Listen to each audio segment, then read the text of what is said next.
Good morning, good afternoon, good evening. Welcome to another episode of Immunotech Talks podcast. We are so excited to be with all of you yet again. And this is going to be a very exciting session because we are actually going to be asking you to start with a question. The first day of immunology was held on which date? And if you don't know the answer to that, we will share it with you in just a second. It was April 29th, 2005.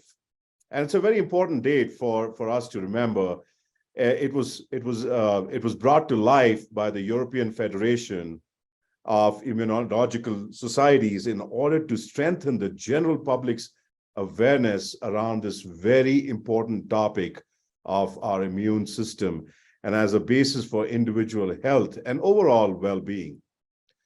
Our goal today for this conversation is to bring awareness to everyone and the relevance of the immune system. And of course, we are going to talk about the wellness revolution that is associated with Immunotech, which we are so passionate about. And to get into this conversation, we have a very distinguished guest with us today. And I'm just going to present him to all of you in just a few seconds from now. Let me give you a little bit of background on this individual. He is the chairman of the Scientific Advisory Board at Immunotech. He has earned his medical degree from the University of Calgary. He's the chief resident at Emory University in Atlanta, Georgia, former director of the undergrad program and director of emergency medicine resident training at the McGill University in Montreal. And most importantly, he has written more books on the topic of glutathione, our body's master antioxidant, than any and all other books combined. He's also been an organizer of various international medical conferences, as well as a distinguished speaker, and has contributed to the training of thousands of doctors and students. He has been a member of the boards of directors of numerous academic and medical institutions dealing with politics and education.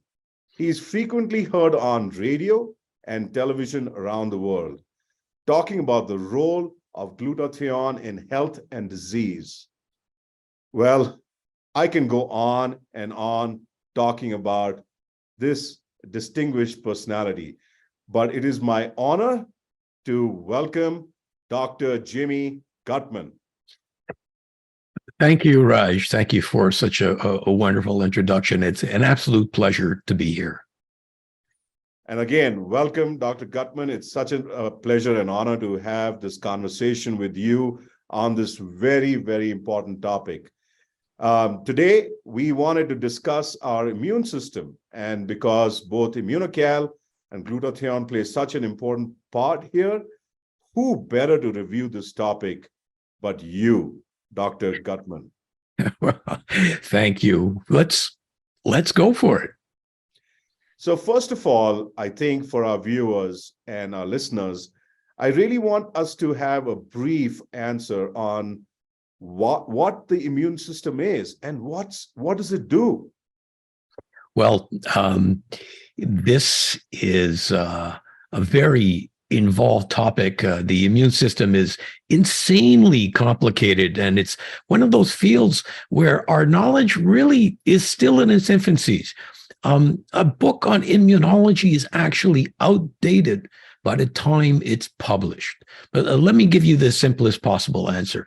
The immune system is our body's defense system. Awesome. And just to reflect on the last few years that we've all gone through the pandemic, I think the immune system has come up. I cannot imagine how many times by how many people just talking about building our immunity and building our immune system. So you said the immune system is our body's defense system. Defense against what? Well, in simplest terms, defense against whatever is not supposed to be in your body. Initially, our understanding of the immune system was about the defenses we had in place to combat infection, whether it was bacterial or viral or fungal or parasitical or any other microbe invading our body. And we're still working out how all this works. Awesome, Dr. Gutman. So give us an example of what exactly is going on here. Let's say I am exposed to a virus and it gets into my system. How does that all work? Okay, well, that viral particle will very quickly be recognized as an invader by specific immune cells that are always on the alert as scouts. Now, these scouts can try to destroy the virus themselves or go and call for specific other white blood cells to join in on the fight and gobble up these viruses. Now, depending on how this initial fight goes, sometimes it'll end there, but sometimes the virus can replicate fast enough to overwhelm our immune cells or white blood cells, essentially outnumbering them. And if that happens, then we fall sick. So to reinforce and kind of bring this to life for a layman, in layman terms, so the virus is now outnumbering our white blood cells, which are, as you said, describe them as immune cells. Sounds like we are in big trouble. Very accurate, Raj. But fortunately, there's another step in our defenses. When in good shape, our white blood cells start to rapidly multiply themselves through a process we call monoclonal expansion. Now, optimally, each little cell can replicate up to 500 times in optimal conditions. That's not 500 cells, that's 500 multiplications. This is a number that's too large to fit on your calculator. So we can obtain monstrously high numbers of immune cells and win the war. Of course, what I've described here is a bit of a simplification, but sometimes we win and sometimes we lose. So now it all kind of comes together for me in my mind. So when I visit my doctor, and why he does the white blood cell count to see if I'm actually battling any infections. Now that really begs another question. What is the reason why we would lose this war? Good question. So I remember I said optimally each cell can multiply up to 500 times. Well, very often things are not optimal. For example, these white blood cells need a constant supply of that molecule we mentioned earlier, glutathione. If glutathione runs low, then the immune cells can't fight off the threat, nor can they continue to reproduce other white blood cells. And we find ourselves in trouble. So in this instance, think of glutathione as food or fuel for the immune response. So can I assume that the most infections work this way? We've had some terrible infections such as AIDS, hepatitis, and different bacterial infections. Do all of them work in a similar manner? In a basic sense, yes.